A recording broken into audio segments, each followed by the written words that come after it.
Hey everyone. So in this video I'm going to be referencing an article out of the Washington Post contributed by a fellow Canadian and someone who I actually follow out there on, especially on Twitter. His name is JJ McCullough, and from what I've gathered about the man over the while or the short while that I've been following his content is he too is a fellow Canadian who's concerned about our rights and freedoms and our roles and responsibilities in regards to what it even means to be a free human being in this country. This man definitely knows how to put his thoughts to pen and paper, or, well, I guess in this particular instance, to keyboard and screen. Headline, Washington Post, Global Opinions, Why the Global Populist Wave Hasn't Hit Canada. Now, this article is a couple years old. It was uploaded December 11th, 2016, like I say, by J.J. McCullough, but it's definitely something that's very much relevant today. J.J. McCullough is a political commentator and cartoonist from Vancouver. He often appears on Canadian television and has written for the National Post, Toronto Sun, Foreign Policy, and the Huffington Post. He is a columnist at Looney Politics. Canadians are privileged to live in a world where their overseas stereotypes are mostly flattering. A video went viral the other day showing shoppers calmly walking into a Halifax, Nova Scotia Best Buy. The most Canadian Black Friday ever, they called it. Canadians eat this sort of thing up. It's particularly delightful to the disproportionately center-left personalities who dominate the country's media, political, and academic establishments as it helps validate their rule. Yet an endless cycle of foreign compliments and ballooning self-regard has also prevented Canada's elite from offering an honest answer to a pressing question. Is Canada poised to experience a nationalist populist movement of the sort sweeping the rest of the democratic world? Can a nation so multicultural and immigrant-heavy, Canada ties with Germany for the G8's highest per capita immigration rate, hope to escape the racial and religious tensions that have consumed Europe and the United States? If you believe Canada is, as journalist Michael Booth once said of the Scandinavians, run by almost nearly perfect people, then the answer is obviously yes. And indeed, many Canadian attempts to wrestle with the topic have teetered on braggy self-parody. A recent article by Jonathan Kay, editor of Canada's strenuously patriotic magazine The Walrus, proclaims simply, Canadians are better than other people. Canadians are deeply committed by every measure to this idea of who we are that is built around the idea of tolerance, agreed John Duffy, a prominent establishment figure in the world of Canadian politics and journalism, in a recent interview. Essayist Stephen March has perfected a theory of Canadian exceptionalism, which holds that Canada has never lived by national pride or by a numinous sense of blood and soil. Yet such confident conclusions are always asserted, not substantiated. In contrast to the sunny claims of those at the top, polling data reveals a Canadian public deeply wary of how immigration has transformed the culture and identity of a country that was, as recently as 1981, around 96% white. One poll found 68% of Canadians agreeing minorities should do more to fit in with mainstream Canadian society, an affirmation rate higher than Americans. More than two-thirds of Canadians consistently support either capping or reducing Canada's immigrant intake. And a 2015 poll found 41% of Canadians willing to admit they think their country let in too many visible minorities. Even Justin Trudeau's embrace of Syrian refugees, broadcast across the world as a case study of Canadian compassion, was deeply divisive at home. Trudeau was elected in 2015, promising to welcome 25,000 Syrians before the end of the year. 60% said they were opposed to him fulfilling this promise. So once again, this is telling me that yes, and JJ is right on the money here, is you have the political or pundit class in this country, they constantly try to talk up that, oh, we Canadians, like, that's the thing. Don't speak for me, Trudeau. Don't speak for other people. Just speak for yourself or someone that's whispered in your ear that said, yeah, you speak for me, Trudeau. This whole pretense, this is the problem with collectivism and this top-down authoritarianism or this we speak with one voice kind of scenario. It's all, like I say, it's all just fake. It's like a Sunday night movie, not even a good one, like a B movie. Because I think most people understand that, yeah, Trudeau doesn't speak for all Canadians. And to pretend or suggest otherwise, once again, it's like, this isn't a Disney movie, folks. This is real life. This is reality. And we should start talking about and dealing with real life and reality in a much more serious manner than the kind of stuff that's constantly put forth and espoused by our pundit or political class in this country. Kumbaya? Yeah, come on. It's all lies, man. It's not true.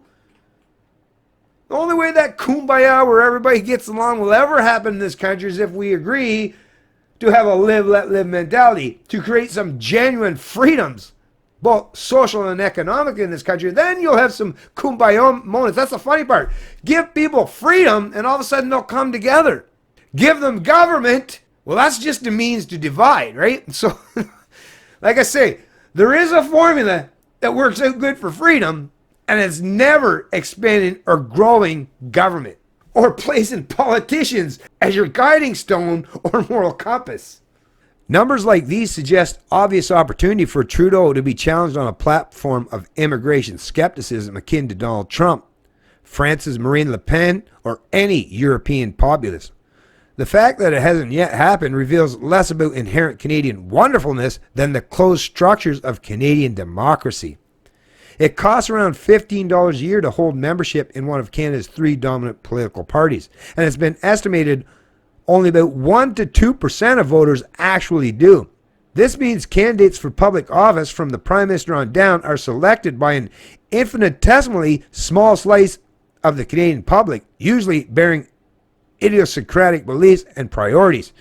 Oh, you're speaking some real truth there. Yeah, exactly. We've seen, like, even with the 40% of the actual voting population, so in Canada, it's roughly around, I guess, 25 million people that are old enough or eligible to vote in this country. So 25 million, let's say, to the 37 million.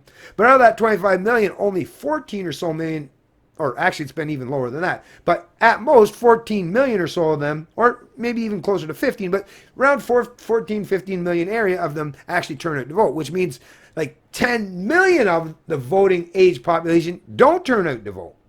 And even out of the 14 million people who do, and those, like I said, those are the higher numbers at the higher echelons of voter participation. But once again, once you break that all down to individual support for each of these parties, well, we're seeing, even if you have like 39% support for the federal Liberals or the federal Conservatives, well, that, if you take that in combination of even the voting age population, you know, that 24, 25 million, well, that's only a representation of what, around 20-ish, 21, 22%, around there. But then add in, like I say, that 10 million or so of people that don't vote in, and the representation of people that actually get to impose their mandates, ideas, and their will on the populace. Yeah, that's a sliver of the population that could be down as small as what, 10%? Maybe even below double-digit percentages, and the people that get to dictate, control, and micromanage every aspect of our social and economic lives. Thanks for pointing this stuff out, JJ, because like I said, this is the kind of information that Canadians really need to hear. Once nominated, Canadian politicians are subject to exceedingly strict party discipline from their party bosses and expected to speak and vote unanimously with the leadership under the threat of expulsion. Diversity of opinion is explicitly restricted, and through consensus of the party leaders, a number of topics have been successfully exiled from Canadian political debate.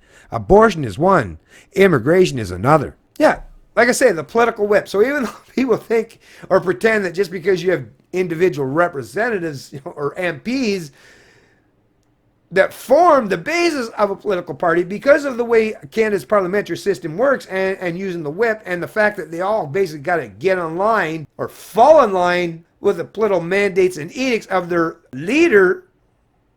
Once again, you could have 100 people, you could have 1,000 people, but if they all got to fall in line with what their political master says, well, it doesn't matter. Like I say, doesn't matter if you have 1 or 1,000. Means nothing.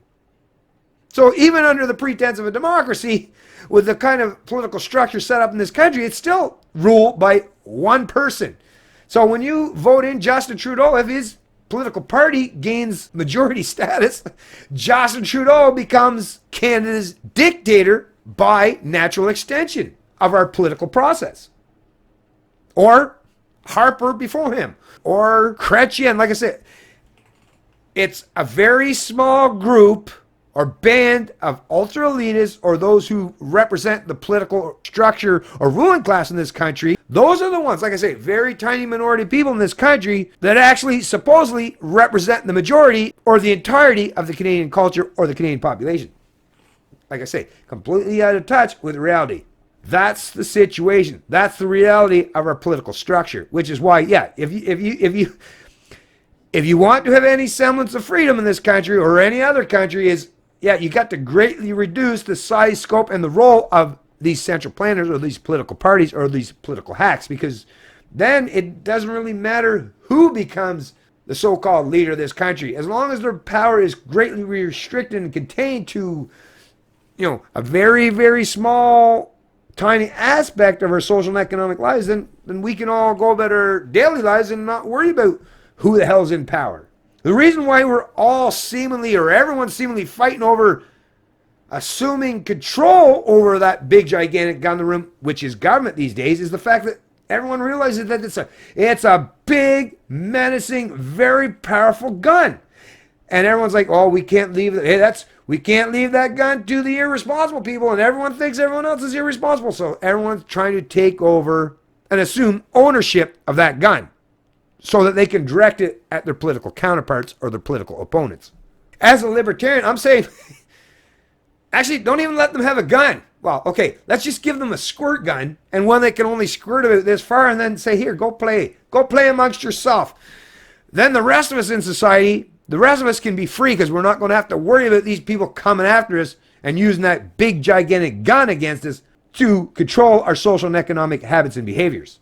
The only time the gun should ever be brought out, like I say, when there's some actual genuine violence involved, where a victim has been created.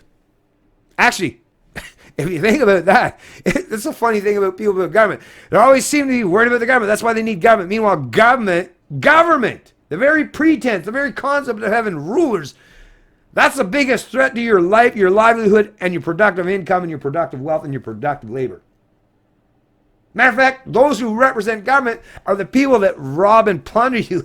Your average petty thief or local asshole, at least they don't have any pretense to plunder your income or any pretense of authority to dictate and control every area of your social economic lives. Whereas politicians, people believe that these politicians actually have that kind of legitimate authority. Like I say, you got to get people to start thinking critically and reject the very premise, the very fact that they suggest that these people should have authority over the rest of us. No.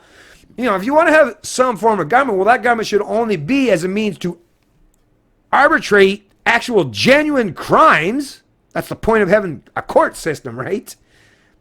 And protect the people from external threats or foreign actors. That's the basic premise of what government should entail. If we're going to have government, then we have to make sure, like I say, their role is very, very narrow in scope. That's how the rest of us get to live freely. Canada is thus vastly different from the United States, with its open primaries, or Europe, where forgiven electoral systems allow dissident parties easy entry to Parliament. Effective populism requires infrastructure, and Canada offers little. For some Canadians seeking to shake up their system, the only promising possibility appears to be Kelly Leitch, a former cabinet minister running to be the 2019 prime ministerial candidate for the Conservative Party.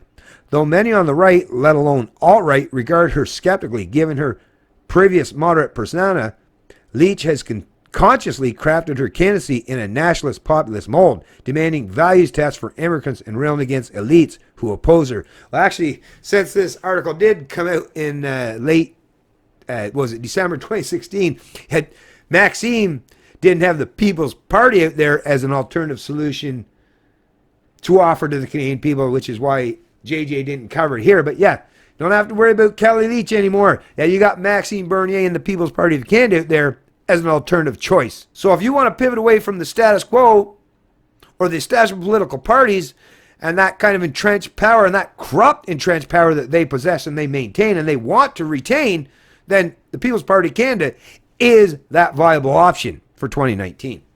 Her opponents have expressed exaggerated revulsion at such flagrant taboo breaking. We don't need this karaoke version of Donald Trump, quipped one, while another highlighted Leitch's recent endorsement by something called the Council of European Canadians. All have contrasted their pro-immigration bona fides. Leach's people know her ideas are popular, yet it's a testament to the undemocratic nature of Canadian politics that an accurate read on the public mood isn't a prerequisite for success.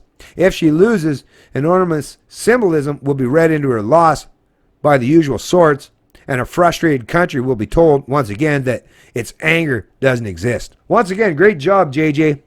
This is why I follow this man, and like I say, you might want to follow him too. Like I say, on Twitter, JJ McCullough, and he definitely contributes some great articles to some of the establishment media publications.